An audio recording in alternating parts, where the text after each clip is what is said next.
বাংলাদেশ বেতার রাজশাহী। এক্ষুনি শুনবেন আমাদের স্থানীয় সংবাদ। আসসালামু আলাইকুম। সন্ধে ৭টা, বাংলাদেশ বেতার রাজশাহী। স্থানীয় সংবাদ পড়ছি মহসিনা পারভিন। রাজশাহী বিশ্ববিদ্যালয়ের প্রথম বর্ষ ভর্তি পরীক্ষা শুরু হয়েছে আজ। পরীক্ষার প্রথম দিন সি ইউনিটে পরীক্ষা অনুষ্ঠিত হয়।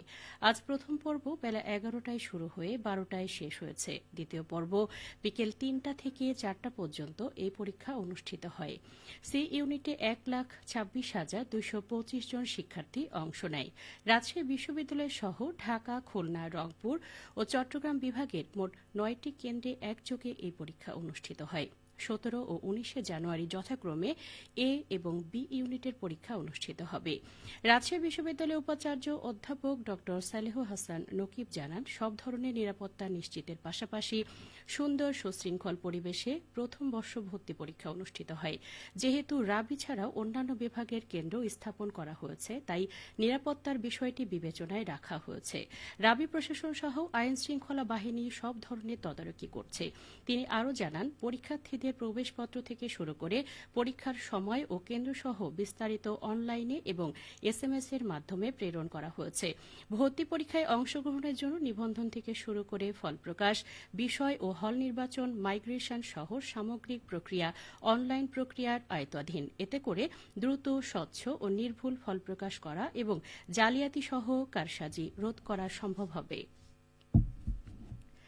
রাজশাহীতে ছড়া সাহিত্য ও সংস্কৃতি চর্চা উৎসব অনুষ্ঠিত হয়েছে। এ উপলক্ষে সাহিত্য গবেষণা, সংগীত, নাট্য, সমাজসেবা, চিকিৎসা ও সাংস্কৃতিক সংগঠনের বিশেষ অবদানের জন্য ২২ জনকে গুণী সংবর্ধনা দেওয়া হয়েছে।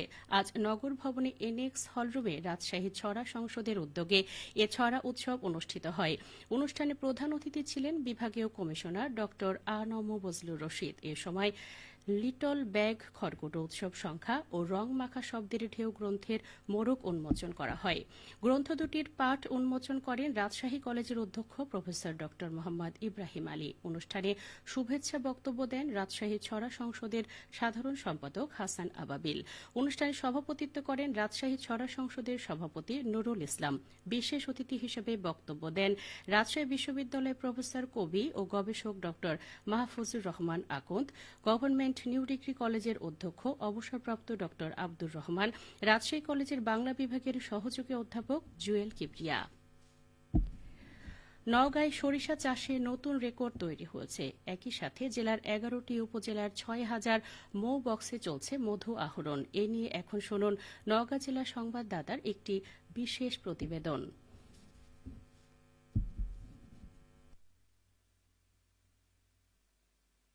নওগাঁয় ফসলের মাঠগুলো সরিষার ফুলে রঙিন হয়ে উঠেছে। চলতি মৌসুমে জেলায় ৬৫,৬৭৬ হেক্টর জমিতে সরিষার চাষ হয়েছে। ধারাবাহিকভাবে লাভবান হওয়ায় এবার আবাদ বেড়েছে বলছেন কৃষক। এটা বাড়তি ফসল করলে অনেক তেলের সমস্যা হয় না। তারপর মনে করেন যে সরিষা বিক্রি করলে ধানের ফসল বোরার ধান আবার করা যায়। এই কারণে আমরা প্রতি বছরই করি। খুবই চমৎকার, যে যেতদূর চোখ যায় হলুদ ছবিটা উঠালাম। প্রতি হেক্টরে উৎপাদন লক্ষ্যমাত্রা ধরা হয়েছে ১.৬৭ মেট্রিক টন। তেল উৎপাদনের লক্ষ্য রয়েছে ৪৩,৮৭০ মেট্রিক টন। মাঠের পাশে মৌ বক্স স্থাপন করে মধু আহরণ করছেন মোয়ালরা। এবছর জেলায় ১২ মেট্রিক টন মধু আহরণের আশা করা হচ্ছে। জেলা কৃষি সম্প্রসারণ অধিদপ্তরের উপপরিচালক হুমায়রা মন্ডল বলছিলেন, বেশিরভাগেরই ফুল চলে আসছে এবং কিছু অংশের ফুল ঝরেও গিয়েছে। তো দেখা যাচ্ছে যে পট যে আসছে সেটাও সুন্দরভাবে আসছে এবং ফলন বেশ ভালো আশা করছি আমরা। মৌ বক্স বসানোর ফলে মৌমাছিরা সরিষা খেতে যাচ্ছে, সেখানে পরাগায়ন হচ্ছে, এর ফলে সরিষার উৎপাদন বাড়বে, আবার জমির স্বাস্থ্যটাও ভালো হচ্ছে। কৃষকদের উদ্বুদ্ধ করার জন্য আমরা প্রণোদনা দিয়েছি। কৃষি বিভাগ জানিয়েছে জেলায় ৫২,০০০ কৃষককে বিনামূল্যে বীজ ও সার বিতরণ করা হয়েছে। বেশিরভাগ জমিতেই বাড়ি ১৪, ১৭, ২০ ও টরি 7 জাতের সরিষার চাষ হয়েছে। আমাদের কৃষকের বেশিরভাগ হচ্ছে বাড়ি সরিষা ১৪ পছন্দ বেশি। শফিক ছোটন, নওগাঁ জেলা সংবাদদাতা, বাংলাদেশ বেতার, রাজশাহী। সিরাজগঞ্জে দুস্থ ও অসহায় শীতার্থ জনগণের মাঝে শীত বস্ত্র বিতরণ করা হয়েছে। আজ সকালে শহরের অফিসার্স ক্লাবে বিসিএস অফিসার্স অ্যাসোসিয়েশন জেলা শাখার উদ্যোগে শীত বস্ত্রগুলো বিতরণ করা হয়। শীত বস্ত্র বিতরণ অনুষ্ঠানে প্রধান অতিথি হিসেবে উপস্থিত ছিলেন সিরাজগঞ্জের জেলা প্রশাসক মোহাম্মদ আমিনুল ইসলাম। প্রধান অতিথির বক্তব্যে তিনি বলেন, যমুনা পাড়ের জেলা সিরাজগঞ্জের শীত অনেকটাই বেশি, ফলে কষ্টে থাকেন দুস্থ অসহায় শীতার্থরা। তাদের এই কষ্ট লাঘবে সকল শ্রেণী পেশার মানুষকে এগিয়ে আসা প্রয়োজন। স্থানীয় সরকার বিভাগের যুগ্ম সচিব ও বিসিএস অফিসার্স অ্যাসোসিয়েশন সিরাজগঞ্জ জেলার শাখার আহ্বায়ক এ.কে.এম. হাফিজুল্লাহ খান লিটনের সভাপতিত্বে অনুষ্ঠানের শতাধিক শীতার্থ মানুষের মাঝে কম্বল সহ শীত বস্ত্রগুলো বিতরণ করা হয়। সবশেষে আবহাওয়া।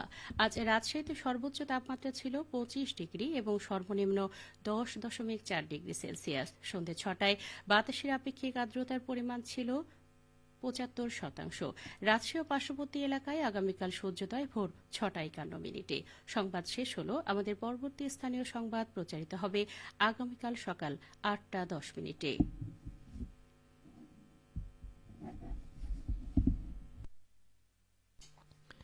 বাংলাদেশ বেতার রাজশাহী। পরবর্তী অনুষ্ঠান ঢাকা কেন্দ্র থেকে রিলে করে শোনানো হচ্ছে।